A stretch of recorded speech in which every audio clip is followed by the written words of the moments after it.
Bagaimana hukumnya kalau seorang suami tidak mengizinkan istrinya hadir ke majelis taklim?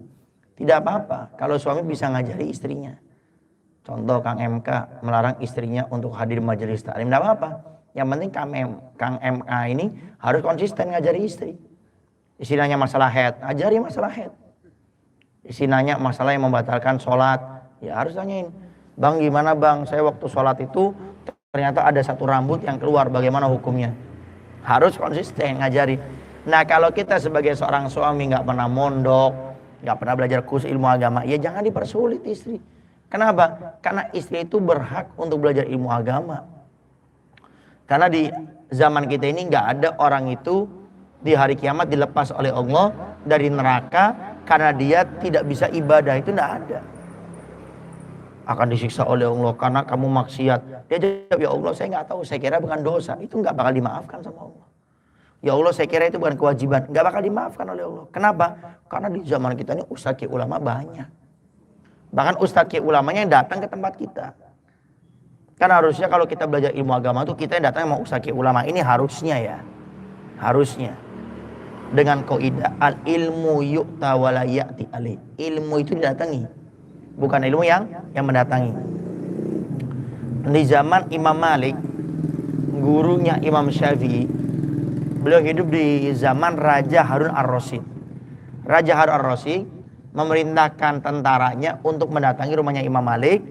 Seraya berkata, Imam Malik diminta untuk ke kerajaan ngajari anaknya Raja Amin dan Makmun waktu itu.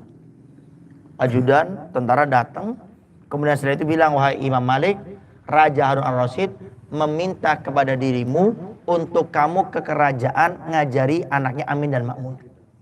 Apa kata Imam Malik? Al ilmu yu'ta wa la ya'ti alaih. Ilmu itu didatangi, bukan ilmu yang mendatangi. Sampaikan kepada Raja Harun ar-Rasyid, kalau ingin muridnya belajar, anaknya belajar, suruh datang ke rumah saya.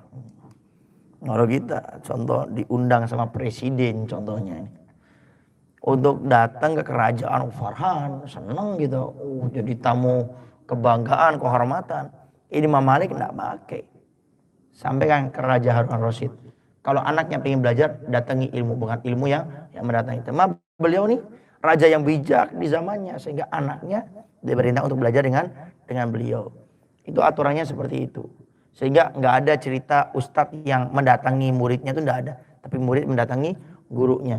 Tapi kata Habib Abdullah Al-Haddad, Sahibur Rotib, beliau mengatakan di zaman beliau, hendaknya ustadz, kiai, ulama, penceramah zaman sekarang itu menyalahi aturan ulama zaman dulu, tidak apa-apa.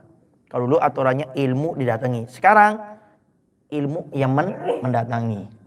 Maka itu tidak menjadi masalah. Kenapa? Karena giroh, kecemburuan, keinginan orang belajar ilmu agama itu sudah mulai menipis. Sehingga harus ilmu ustadz, kiai, ulama yang datang. Wallahu a'lam bishawab.